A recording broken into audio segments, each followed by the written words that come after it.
ব্লগিংয়ে তোমাদেরকে সবাইকে স্বাগত। আর আমার নাম সুন্দর হরি, আর আমি থাকি আসানসোলে। তো এই সময় আমার একটা স্টোরি খেয়াল করে গেছে, মনে পড়ে গেছে, আমি ওই স্টোরিটা তোমাদেরকে বলবো।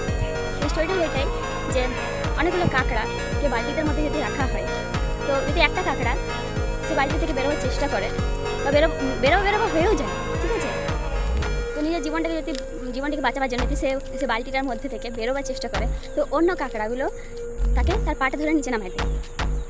তো মডেল অফ দ্য স্টোরি এটাতে এটাই বুঝাই যে আমরা যখন নিজের লাইফে নিজে আগে বাড়বার চেষ্টা করব, তখন কিন্তু কেউ না কেউ এমন আছে, কেউ যারা পাচ্ছে না তারা কিন্তু আমাদেরকে ধরে পড়ে নিচে নামাবার চেষ্টা করবে। তো এই ভিডিওটা এই গল্পটা থেকে আমরা এটাই শিক্ষা পাই যে যখন তুমি আগে বাড়বে তখন অনেকজন আছে যারা তোমাকে নিচে নামাবার চেষ্টা করবে। যেরকম আমার আগের ব্লগিংয়ে আমি বলেছি যে কোনোদিনও তুমি হার মানো না, তুমি নিজেকে অতটা জোর এতটা মজবুত করে রাখো কেউ তোমাকে যাতে হিলাতে না পারে। চেষ্টা সবসময় করবে, অনেকজন চেষ্টা তোমাকে হারাবার চেষ্টা করবে, কিন্তু তুমি হার মানো। আর আমার ব্লগিং তোমরা এতক্ষণ দেখে থাকি, থ্যাংক ইউ। আর নেক্সট ব্লগ পর